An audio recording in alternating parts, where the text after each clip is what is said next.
Hello and welcome to this episode of the Language Hacking Podcast. In this episode, Benny and I are chatting with Richard Simcott, an incredible hyper polyglot and the co-founder of the Polyglot Conference. In this interview, we discuss the secrets to working on more than one language at a time, how to maintain languages with anchor languages, reactivating, improving, and learning new languages, finding motivation to learn languages through human connection, and Richard's criteria for choosing a language tutor. If you're enjoying this podcast, please let us know. You can leave us a review at languagehacking.com/review. We love hearing from you, and your reviews help others find us. The links and resources mentioned in this episode can be found at languagehacking.com/35. Welcome to the Language Hacking Podcast from Fluent in 3 Months. Hello, everybody, and welcome to another episode of the Language Hacking Podcast. Today, we have a guest that I've been looking forward to interviewing for quite a while. It is Richard Simcott. Richard is like the daddy of the polyglot community. That's the way I see him, because we all look up to him. We all respect him. He has headed the Polyglot Conference for many, many years, and he's been among the first videos that people would have come across when they search for polyglot. And he's a very, very impressive polyglot. But as well as that, I think he's got just a lovely personality, and he's got a unique language learning story that I want to share with everybody today and hear how that's evolved over the years. So thanks so much for joining us today, Richard. Well, thank you very much, Benny. It's really always a pleasure to talk to you, and I'm so grateful for you to having me on the show today. So thank you. So I want to kick things off by like really hearing your intro to how you got into languages. It's a very interesting story that you were managing the phone calls and kind of interpreting that. Like how did your language learning story really get kicked off as an adult? As an adult, so I'd say that I went to university and studied languages at university. So I decided to study as many as I possibly could on my degree course. So I looked up all of the degree courses that allowed me to do a minimum of 3 languages. And there were only 5 universities that I found that would let me do that. So I applied to 4 of them, and I got into them. So I had my sort of pick of the places, really. And when I went round to visit them and I spoke to the different departments, I really, really liked the philosophy and just the relaxed engagement that I felt with Hull. And in Hull, I'd never even thought of going to Hull. It was actually one of my sort of backup choices originally. But when I went to the campus, I just fell in love with the campus, with the teachers. They were all really supportive and really welcoming.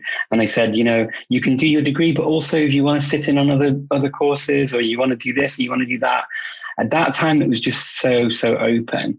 So in the end, I was doing my degree in French, Spanish, Italian, and Portuguese. And then I did I sat in on the Scandinavian Studies degree of Swedish and Old Icelandic, and just loved it so much, and studied languages outside with other friends, tandem partnering, all that kind of stuff, and just carried on from there, really. And it's just grown and grown and grown into this monster. So I know that Benny and my philosophy tends to focus more on one language at a time. And like we don't move to the next language until we feel confident in the language that we have been studying. But it sounds like you are quite the master at managing multiple languages. So what are your secrets? I don't know if there are any secrets to it. I think that it's more about having got into that discipline of starting a few new languages at university, and just getting used to the fact that I had to structure my day in a way that I would do a certain language at a certain time and practice it. And sort of, I got into that rhythm, really.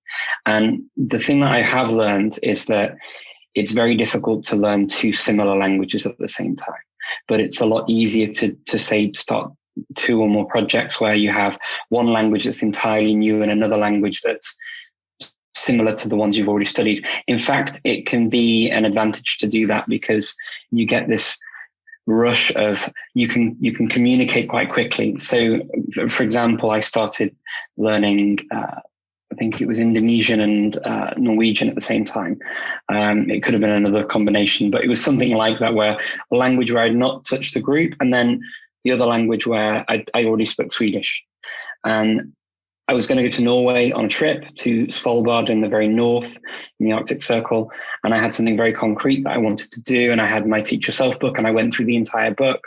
And I could basically read it almost like a novel, because Swedish is so close to Norwegian. And then I had my lessons on italki, and I was speaking to my italki teacher on a weekly basis, and just going over each chapter as I went through it. And I was making sort of progress in leaps and bounds because of this background in Scandinavian languages and other Germanic languages. And the sort of the frustrations that you have with the second language that is a bit further away, and you need a bit more time to sort of really internalize and to learn so much vocabulary that's completely new, and find hooks and memory techniques to remember the words and to get used to the way the grammar works a bit differently. You don't really have that with a language from a similar language family. And when you feel confident in the first language, it's definitely a lot more doable to do the other one as well. So that's the kind of way I would do it nowadays, where I'd sort of do similar and very different. So you tend to do maybe two languages at the same time, or can you expand on that? And like, how do you work that in with maintaining, because you've already got a lot of languages to work on at the same time as learning new ones? Yeah, it's a good question. And with the maintaining languages, what I find is I have anchor languages in each family.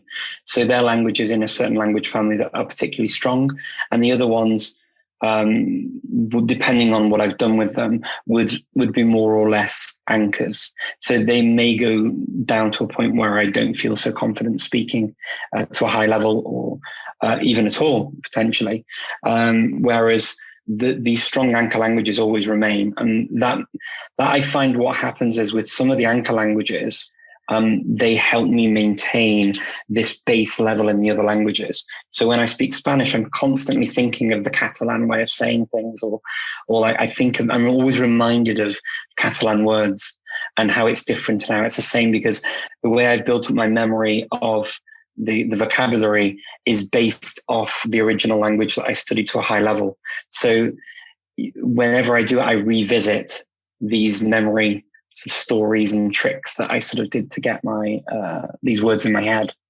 And also they trigger emotions and trigger sort of stories from my own life where I've actually been in situations where I've needed to use the languages. And so it triggers all of these again. And so I find that it's quite easy to retain them. The exception for me is where I have languages that I've just studied for a project for a few months, and then I didn't really use them very much.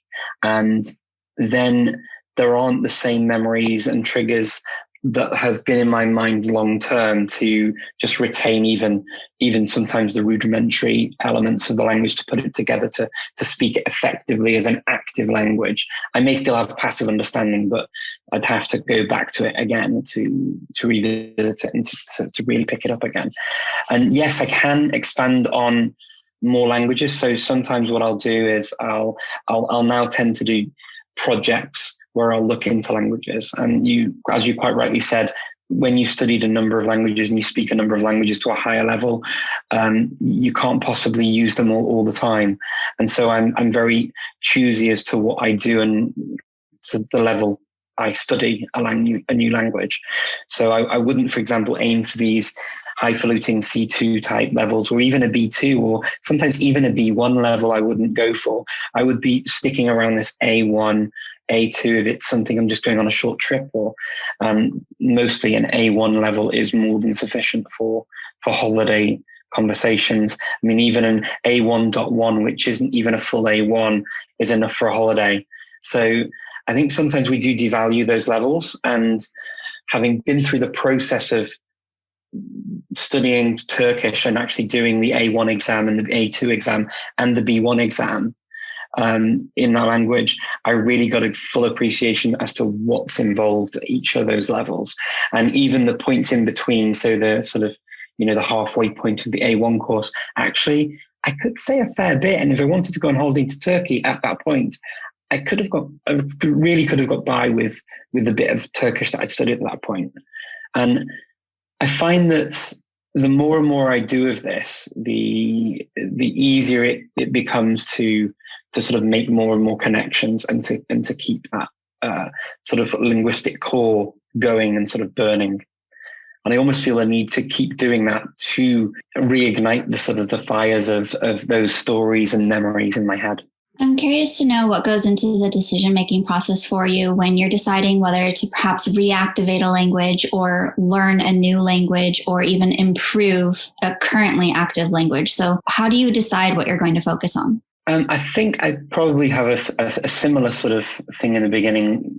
Many people feel it's just sort of this longing, desire, this wish that I could actually do more with a language that I already speak.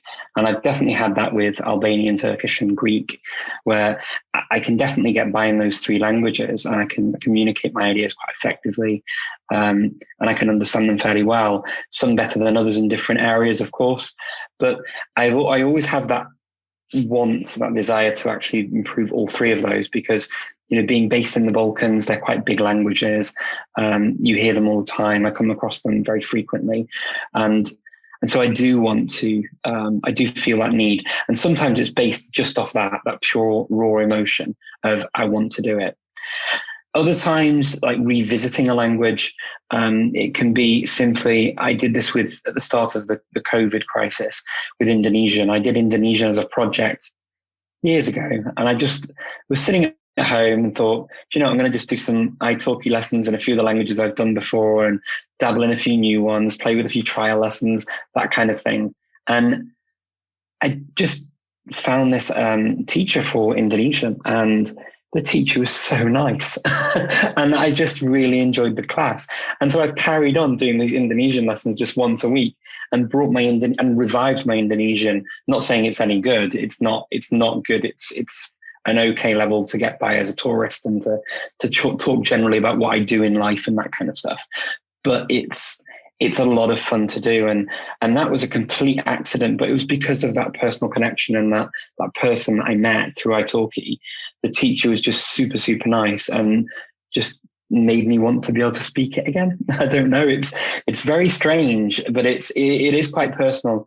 There are times where I do think, okay, there is an actual need as well. More often than not nowadays, I'm sort of a bit further down in my career. I don't particularly need to speak any other languages at these very high C2 levels or whatever. I've already been there, done that, got the t-shirt and sort of started my work and been working for years using my languages in that way, in a professional context. So there aren't really languages where I need to do that so much. I have had cause a couple of times to sort of revitalize my Italian or my Portuguese from university, because when I finished university, I did find that it was more French and Spanish from my degree, and then my German that would be more called on. And then after that would be Swedish and Dutch. Whereas my Italian and my Portuguese actually weren't called upon as often in my jobs. But that has changed, and I've had friends that have moved to where I live, and particularly an Italian family came and lived in Skopje for 4 or 5 years, and we were hanging out all the time speaking only Italian. And those kinds of things also help to sort of make me want to get back to a language when I meet people. And it's definitely the human contact, the human connection. Yeah, the human connection and the potential for travel and people in your community can be a huge motivator, definitely have been for me. But a part of your story that obviously takes that in a different direction is as you got online a lot. So as you started to upload YouTube videos and started to get into the polyglot community. So I'm very interested to hear your perspective on how that story happened. Like, how did you first decide to upload videos, and why did you decide to make a polyglot conference? Yeah, really good. It's an interesting story because people could they do it for very different reasons, I guess, nowadays than when it first started. So as you quite rightly said in the beginning, Benny, when I uploaded my very first polyglot speaking 16 languages video, I just selected 16 of the languages I'd studied at that point. at different levels. I didn't script it. I just wrote down the languages that I wanted to go through that wouldn't confuse me as I went through. So the path of least resistance, I guess, is probably how you'd put it. And believe it or not, actually, that was a second take. The first take, I had a technical issue, and that was my second take of the video, the very first video. And I just went through and just sort of read off a list, the languages, knowing which one was going back. So I didn't go back to the same language twice or something stupid, I wanted to make sure it had some sort of semblance of he's thought this through a little bit. So I basically did that. And the reason I did it was, actually, there are multiple reasons. The first was that I wanted to reach out to other people in the community. We'd already started communicating a bit on a forum called How to Speak Any Language, which you were part of. And we were doing that, which was great. But it was sort of, I'd seen Luca's video and I'd seen Stu J's video. And I think they were the only two videos out there at that point that were polyglot videos. And then I was the third. And so I put it out to basically connect to people like Luca and Stu J and other people as well. The other reason I decided to do it was also because I grew up loving languages so much that it was kind of like a freakish thing to do and not the norm. It was very strange, and I was the only person who was doing it. I didn't know anyone else who did it. Even when I went through my degree, the people who even did my degree weren't as into all languages as I was. They were into the languages they were doing, but they weren't into all languages. And I was expecting them to be basically different versions of me. I had one friend who was in the year below me at university who was as into languages as I was. And we connected and we became very, very good friends because of that. Now, when I uploaded it, my hope was to be an example, I guess, to anybody out there in the middle of nowhere in the US or in the middle of nowhere in Australia or the UK, any of these predominantly, it could even be France or Germany, wherever, where there's a predominant language that's spoken. It's mostly monolingual and people are expected to conform to the majority language. And that's the kind of the case in the UK for sure, in the US pretty much as well in many states. And in many areas, and also in other countries as well, it's a similar issue that multilinguals or people interested in languages have. They're seen as kind of odd birds in the community, it's kind of a bit strange. And so it was to give them a sort of hope that actually there's more than just you there. There's also me and there's other people as well. And it did bring people together in that way. So more people saw the video and wrote to me, and I made friends off it as well. The third reason was also I was always that person at a party or an event or at a meeting, and they say, "This is Richard, and he's a polyglot, and he does this," and say something in a gazillion languages, and I'd be like, "What do you want me to say?" And the most normal thing that would come out of my mouth was, "I could say anything I like, but you don't understand what I'm saying anyway, so what's the point?" And that's all I'd kind of say and they go, "Oh, wow, it sounds amazing." And I'm like, yeah. And I don't mind being the performing seal every now and again. It's fine. I get that it's different and I get that it's interesting.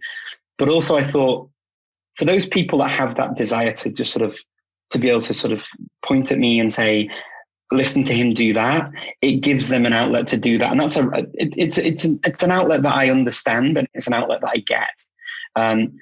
Just being the person doing it every single time live, and they can't record you and they can't take you to show their mum or the dad or the brother or the sister or their uncle or their friend back home.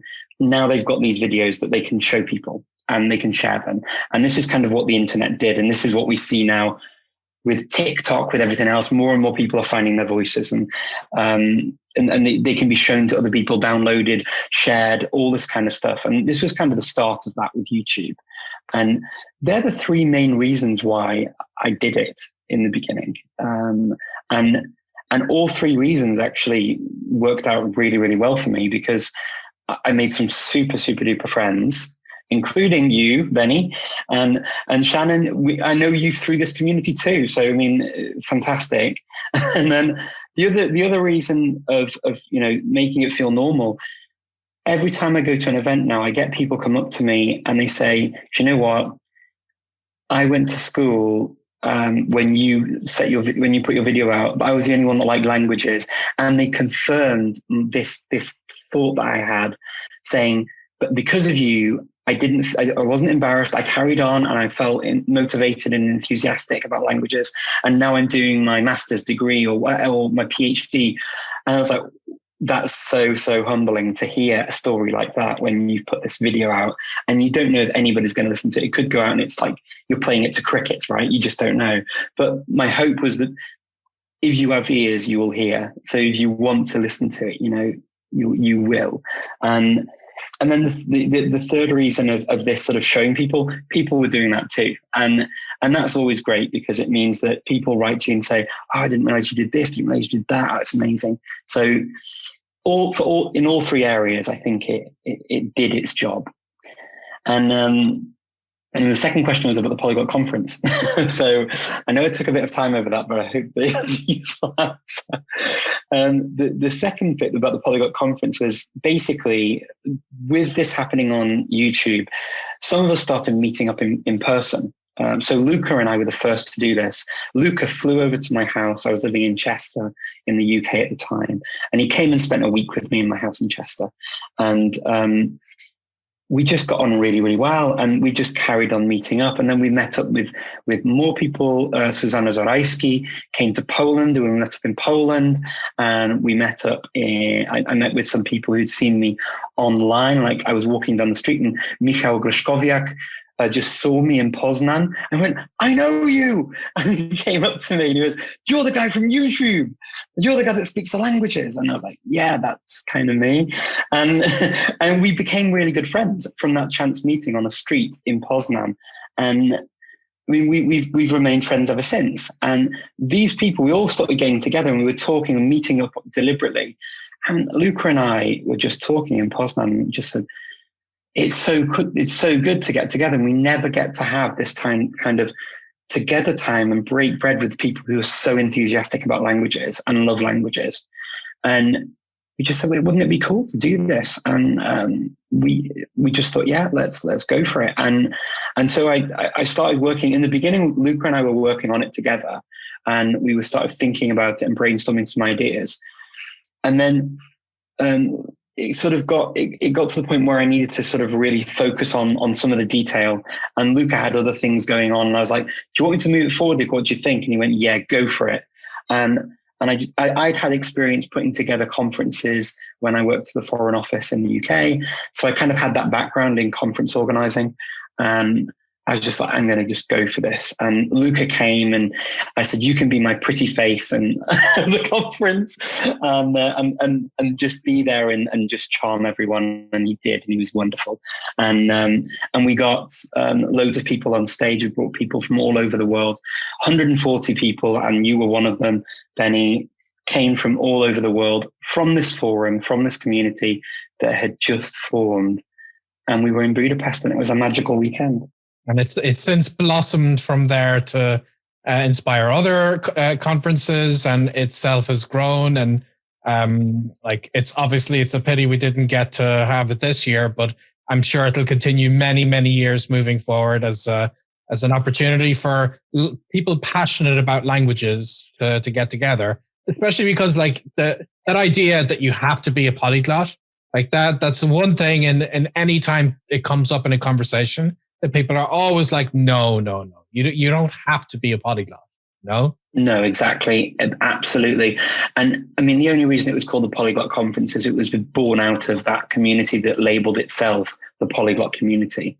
And the only thing polyglot about it now is actually the other use of the word polyglot, which means anything that is in multiple languages. So there are multiple languages talked about, discussed and used, but not necessarily by every single individual that goes there. And anyone, as you say, with one language, with 30 languages, however many languages, you've all got something to say, you've all got something to add. And if you bring yourself and a smile, you're always welcome. And like you say, this year we didn't have it in person, but we did get a great turnout online. And we had the Polyglot Conference Global. I had a completely different idea of how to run it. It was planets that you clicked on and it opened a Zoom room, and you went in and you got to talk, and there was a program of when you could practice certain languages, and you could go to a certain planet to practice one language or another language, and it was super cool. And it's still open now, and there are people from the conference still going in and meeting every single day. I get notifications on my phone. Zoom meeting thing has been activated. This Zoom meeting's been activated. So I left purposely 2 rooms open so that people could continue to meet. While it's such a difficult time with not being able to move and get about and to meet up with people, I think now more than ever, it's really important that we have this community. And that was very, very important to me. And like you say, I hope next year, we will get to go to Cholula, which was planned obviously originally for this year. And we'd love to see you and Shannon there. And any of your listeners would be more than welcome to join us. I think that one of the things that makes the polyglot community so powerful is that it's just a wonderful community and everyone is so supportive. And it's just been really great to be a part of it and to get to know people like you and Benny. But one of the things about being a polyglot is the community is kind of the face of it. So you go and you get to use your languages with other people and get to know other people that are a part of the community. But a lot of the work actually happens behind the scenes on your own. So would you let us know a little bit about what your process is after learning as many languages as you have? I'm sure you have, or maybe you don't even have a system. You just kind of wing it each time you pick up a new language. But what does your language learning look like, and what sort of resources do you use? What sort of methods do you use? Yeah, it's a really good question. And it's a good question, particularly at the moment, because my daughter had this idea of learning a new language with me. And she said, Dad, she was in the car. She said, Dad, will you learn a new language with me? And I said, okay, what is it? And she goes, well, I'm not quite sure, but there's this thing that I love on YouTube, this channel, and it's with interior design. She's interested in interior design and designing houses and architecture just generally. And I said, okay, let me have a look and see what it is. And I looked at it and it was Korean. And my heart kind of sank a little bit because I'd never studied it. And I thought of all the languages she could have picked, it could have at least been one that I had a bit of a background in. But it turns out, no, she picked one that I had no idea of at all. I mean, I know 2 words in Korean at the moment. I know 안녕하세요, which is hello. And I know 감사합니다, which is thank you. And they're the only words I know in Korean. And now I've recently learned the word koguma, which means sweet potato, but that's all I know in Korean. And so my beginning phases, actually, I'm going through this process right now on my Speaking Fluently blog, where I'm going to document the whole process that we go through for this year. And I'm going to go through and update very regularly. So it will be a blog post every 2 weeks with a video, and on YouTube, on the YouTube channel. And then I will also do some Instagram questions and stuff around it, and tweets and things like that, obviously. But then I may go into, I'm still sort of eyeing up TikTok. I may start doing some TikTok updates on my Korean progress, just to get feedback and to see what people think of this and if people join me. So at the moment, I know you've already made the sort of the leap into TikTok, Betty, and I'm following you from the Polyglot Conference channel, but I'm sort of watching from the sidelines at the moment. But yeah, in terms of what I'm doing, so a book like Judith Meyer's Script Hacking, for example, I've got this already. As any good polyglot, I've got a ridiculous library of languages that I've never studied, and just because they're language books, and it's like a magpie spotting exactly, like same as everyone, right? And it's just a normal thing. I've got this. I've also got the Asi Meal book, and I've also got the Teach Yourself Complete Korean as well. So I've got all of those. I've also got the Michel Thomas method for Korean. So I set myself goals. I'm going to start learning Korean properly in the new year, because it's going to be a year-long project for 2021. And my plan is this. Before the new year starts, I'm going to go through this book. I'm going to go through, there's a Billy Go, or Go Billy. I always get it wrong, the wrong way around. He's got some great videos on YouTube. And if you put Go Billy Korean or Billy Go Korean into YouTube, you'll find all those videos. There's that. There's Talk to Me in Korean as well. So these are the 2 websites that I've picked out that are pretty useful for me. So I'm going to use these to start. I'm going to use the Billy Go things with the Korean script as well. I'm going to practice all of this, learn that, and I'm going to go through the Michel Thomas course and show my progress before I start to show you what I can do. I'm also going to be going through the process of picking a teacher on italki. So, and then I will be showing people all of this process and sort of cataloging it and going through it so that everyone can sort of see what I do with a new language, particularly Korean. But you are right to a degree, actually, Shannon.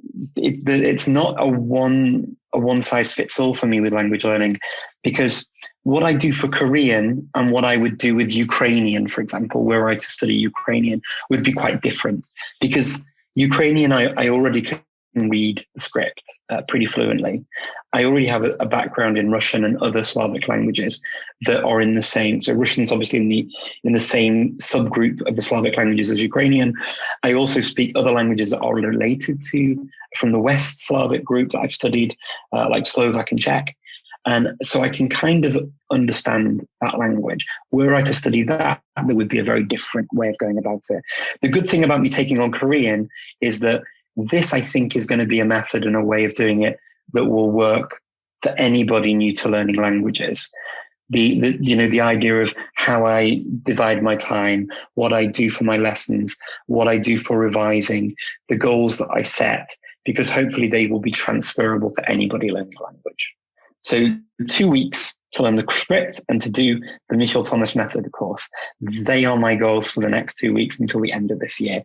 And then we start the fun of learning Korean and getting into all of those grammatical points and the and the honorifics and all of that sort of nonsense that you have to sort of get into with these languages that look so different. And can you give us a bit of a teaser? I'm sure I'm looking forward to reading your blog posts as you update this, but how do you decide to pick your correct italki teacher? You said you just happened to have somebody with Indonesian who you got along with very well, but obviously that's just luck of the draw. So like with Korean, this is a big, serious year-long project. You'll want to make sure you have the right teacher. So how do you decide? How are you likely to decide which teacher you're sticking with or prioritizing? Well, the very first thing I think that's important to do when you're learning it, especially because I'm learning this for my daughter. She's 13. So the very first thing is for her to check through and give me a list of people she thinks would be a good fit for what she wants as well, and what I want. So she needs to have input into this process. But absolutely what you say, I think trial lessons, trying people out, just having these introductory trying people. I mean, you don't need to stick to one teacher either. You can maybe have two. One, for example, for if you get one that's very structured with the lessons and they know how they're going to move forward in a very nice way, and then you have another one who's more conversational, just wants to chit chat, and you can just read over the dialogues that you've been going through and practice them, because that's one thing that I noticed that people don't do very often. But it's super good to do, and that's what I did with Norwegian when I did it. My teacher for Norwegian wanted me to go straight into radio programs and listening to TV because I could understand it, right? So I could follow news in Norwegian. I could read the newspaper. That wasn't a problem. But could I find my way around a kitchen in Norwegian? Probably not. So it was really good to go through the sort of the very basic vocabulary and read through the dialogues. And then what I do is I transpose that knowledge onto my own life and add in a few words that were relevant to me or change things around. And that's the thing that's the most important in any language journey, is making the language fit you, your life, your circumstances, making it relevant, because they're the things that you're going to need to say and the things that you're most likely to say. So a teacher who will do that and practice that with me, for me, is a really cool thing. And I want to be able to do that, and someone who's going to be able to pick apart the grammar as well. Because sometimes just as somebody who's studied so many languages, I will have very specific grammatical questions that I will ask as well. I mean, that's not for everybody. If you're not into grammar, it doesn't mean that you're going to do better or worse than me because I ask those questions. It's just because my brain is used to, because I've studied them in university, I guess I'm used to just unpicking the grammar and finding out, okay, what's the skeleton behind this beast and how does it stand up? And what are the things that can't be moved and what are the parts that can be moved? So those kinds of things I find quite useful to know. And I think you get an instinctive knowledge of that if you haven't done all that and grammar scares you. Whenever you get into a language, all you need to think about really is, what are the words I need to say? In which order do I need to say them to say what I want to convey?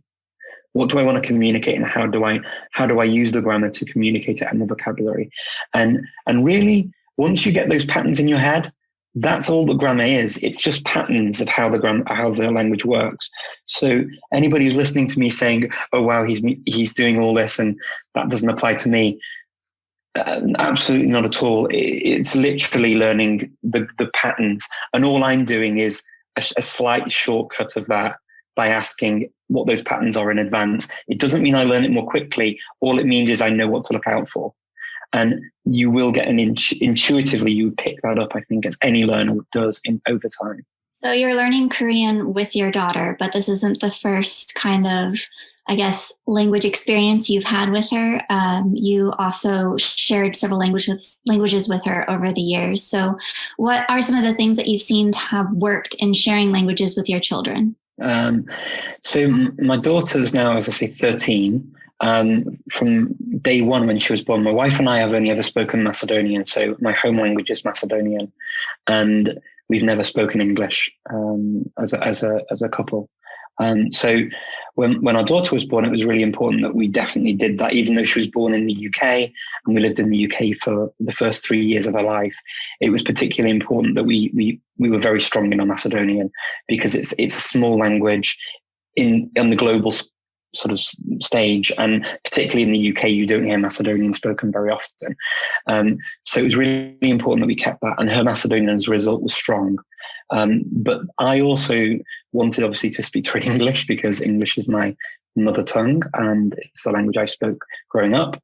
And I also wanted to speak to her in French, because I just knew that it's one of those languages that when you get to it a little bit older, the pronunciation can be a little bit inhibiting, and it's actually not that bad of a language to learn. It's just that when you hear that pronunciation, sometimes it throws you.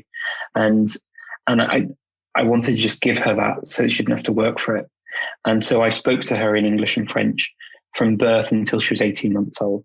And then when she was 18 months old, I stopped speaking English completely and only spoke French to her, and then Macedonian as a family. But when she was 16 months old, we'd already realized that she could already speak the first 3 languages, and she was saying her first few words by about a year old. She could make 3-word sentences by the time she was 16 months old.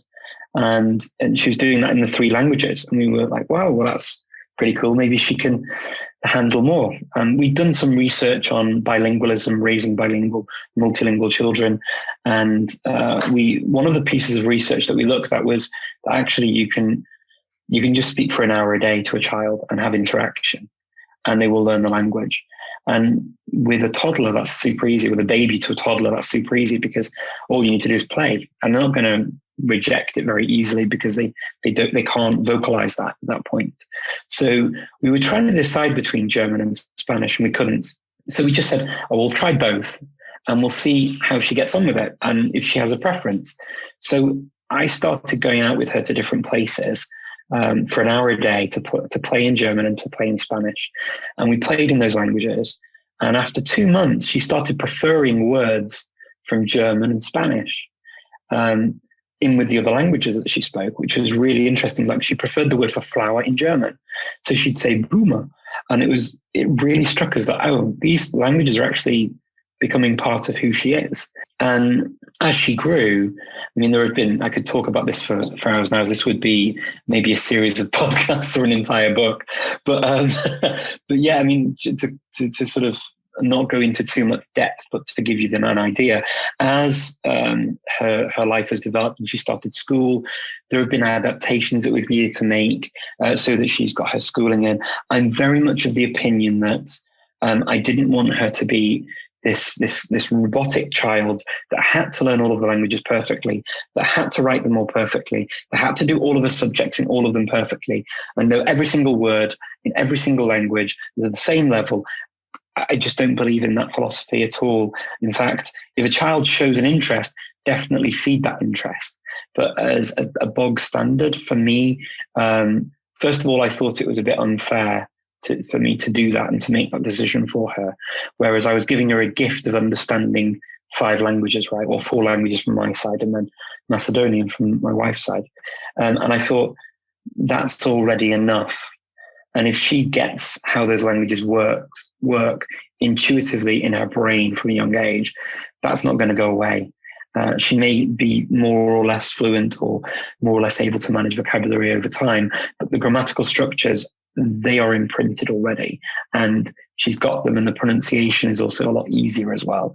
And as she's got older, we've been through stages where she went to a French school, so I switched to English at home so that it balanced out. And then she went back to an English-speaking school, and we went back to French at home. And with the Spanish and German, again, playing, watching cartoons, playing games, having hours where we go out. As she's got older, though, she has got more sort of demanding tasks for science, for history, and I can't make her do that in all the languages. That'd be crazy. I didn't do it, so why could I expect that of her? And I wanted them to be fun. So we used to do cooking in different languages. We used to go to the zoo in different languages. We did fun things, like just regular family things, but in different languages.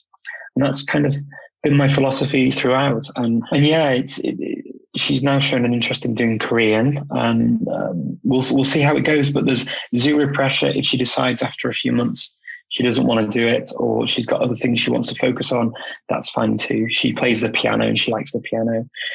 She's interested in architecture. She liked coding for a while, and she's probably going to go back to that. She did a coding course. So we kind of like to encourage her to find her own interests, because the last thing we need is another me on the loose, right? I think it's really great that she's inspired you to learn Korean from her just sharing that she liked this video. But what do you think that is going to be enough to motivate you throughout this next year? Because, like, do you have final end goals? Do you plan to visit Korea, or maybe like explore Korean culture from home? Like, what's your long game with Korean, essentially? Yeah, that is and was for me a big question. And I always say to people, choosing something on a whim is never the best. If you want long-term objectives and long-term, endure sort of an enduring study program, just studying a language on a whim is not going to work. It's like wanting a PhD because you want to be called doctor. It's not the motivation to get you through a PhD program and all that research, because you're soon going to get bored of the idea of becoming a doctor when you see what goes into a PhD. And the same thing's true for taking a language like Korean. So one of my first things that I did was, and I actually just wrote about this week on the blog, I asked people, friends of mine, who have studied Korean, and people just generally on my Facebook page privately. I just put out anybody. I just found this one. It was actually through TikTok, strangely enough. I heard this Korean song on TikTok, I really liked it, put it on my Facebook page and said, this is my new Korean song that I really like. Has anybody got anything else? And straight away, the list of all of these things to go and watch, music, series, websites, you name it, I got it. Just all of this sort of stuff flooded in. I was like, wow, there is a serious amount of stuff. And then doing the research now, because I always think it's important to sort of find the materials you're going to use, and you need to have some structure in your materials. And doing that, I've seen that there's some really good stuff for Korean. The Billy Go, the Talk to Me in Korean. These are really, really cool videos that are full courses you can follow in Korean. And yes, the goal at the end, and I've promised my daughter, if she sticks with it, first of all, I'm going to pay for her to do the Talk to Me in Korean the entire year. And she gets a certificate at the end of each level. So I'll pay for her to do that. So that's good for her for a schooling, I think, anyway, if she does it. It also gives her some extra motivation. The second thing I said to her is that if she finishes it and we get to the end of the year, we will go to Korea. And we will go. So, I mean, I'll probably just do that anyway, but don't tell her. Hopefully she won't listen to your podcast and say that I'm just bluffing.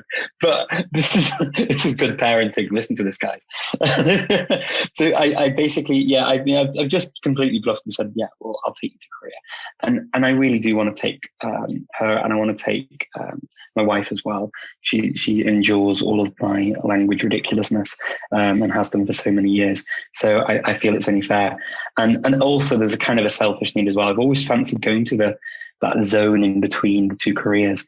I've seen it on TV so many times and always fancied. And when I was there for 3 days, I was planning to go and it was closed. And I was so dejected.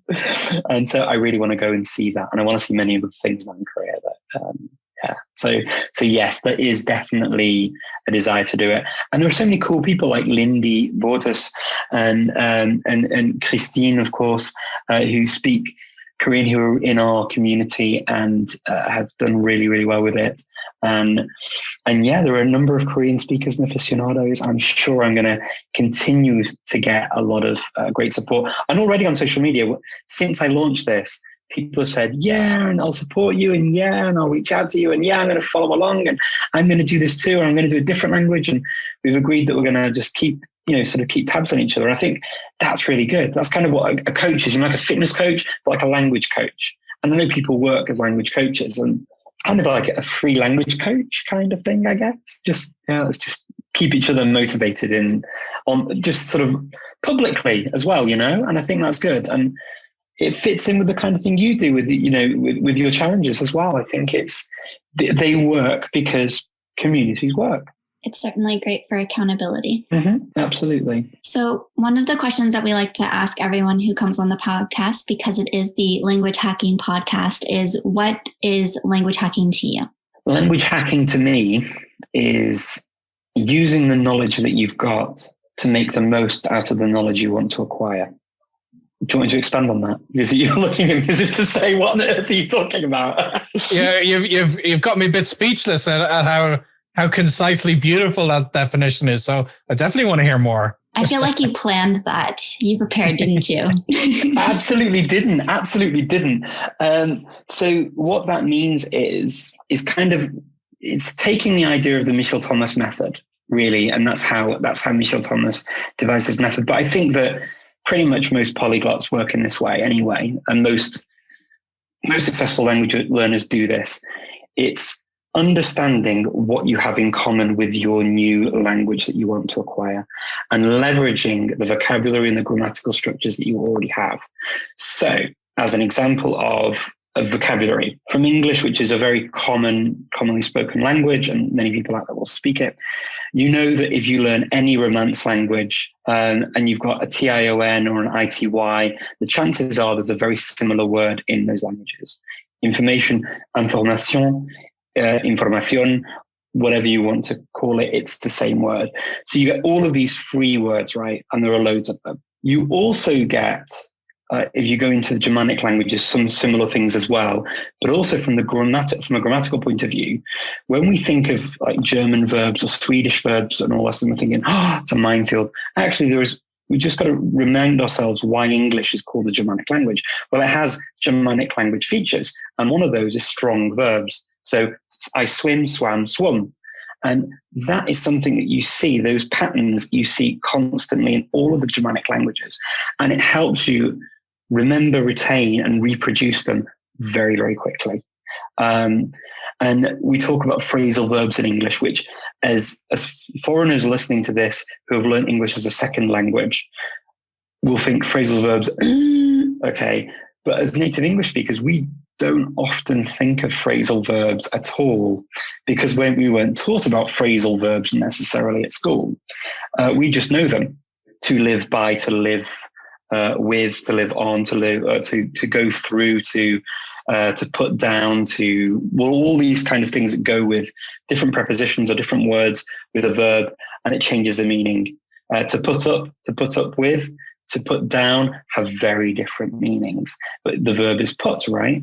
The other Germanic languages often have similar kinds of things where they use zunehmen, abnehmen in German, for weight loss, for example. There are many, many different things that you can find in terms of similarities between grammatically, and also I find that when you do it, you actually enrich your own language, particularly English when you're learning. So leveraging what you know helps you learn the other languages. But when you do it the other way around as well and use it back onto your English, you start understanding why our language works in a certain way. And for example, why are we the only Germanic language that says me too?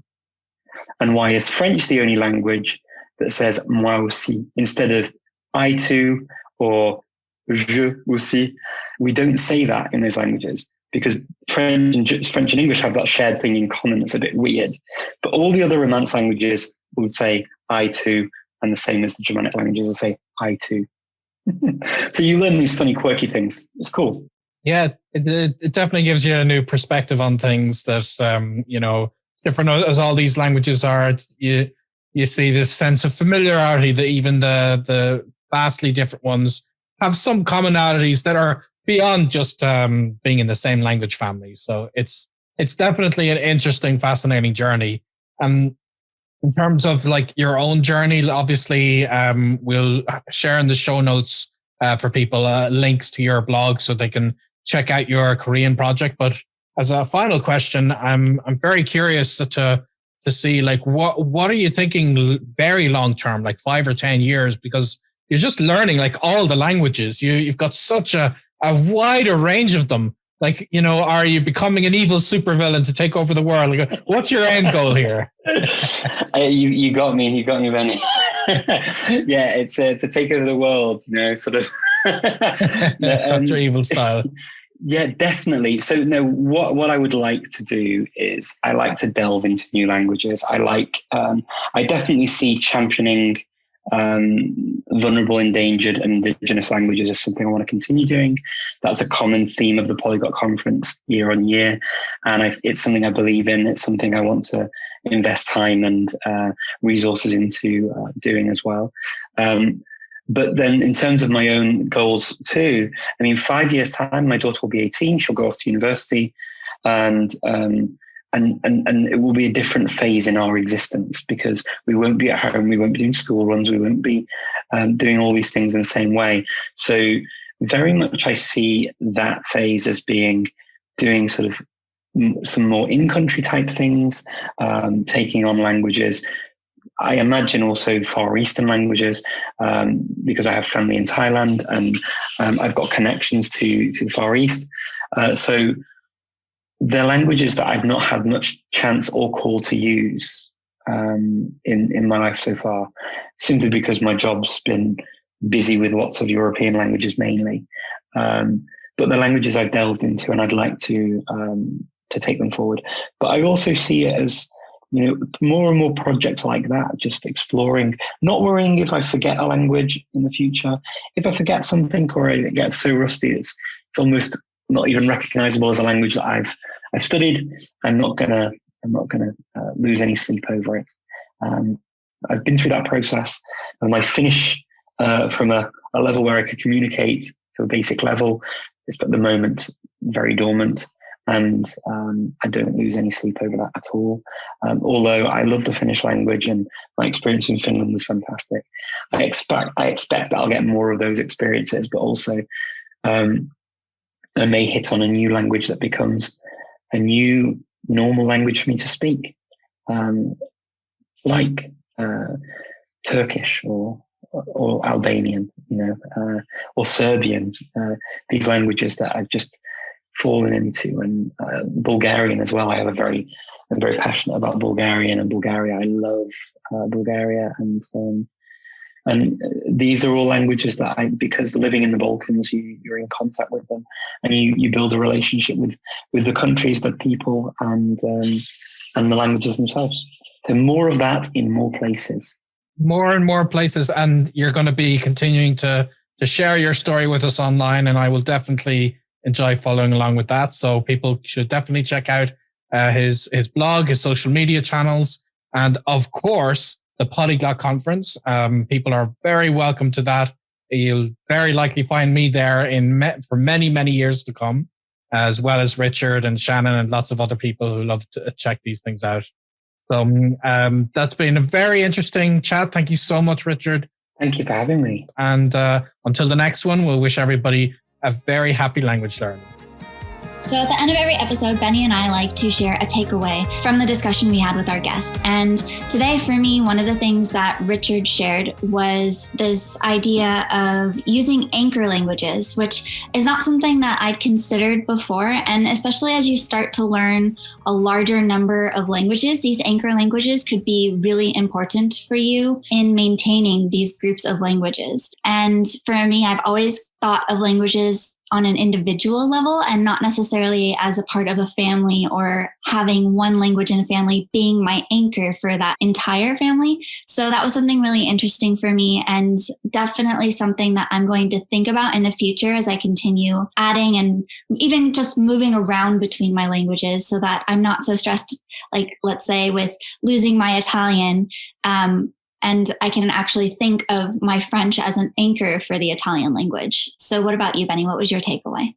One thing that I really appreciated is just hearing how Richard plans to document his upcoming Korean project, and how he's using it as like he said, a free language coaching session.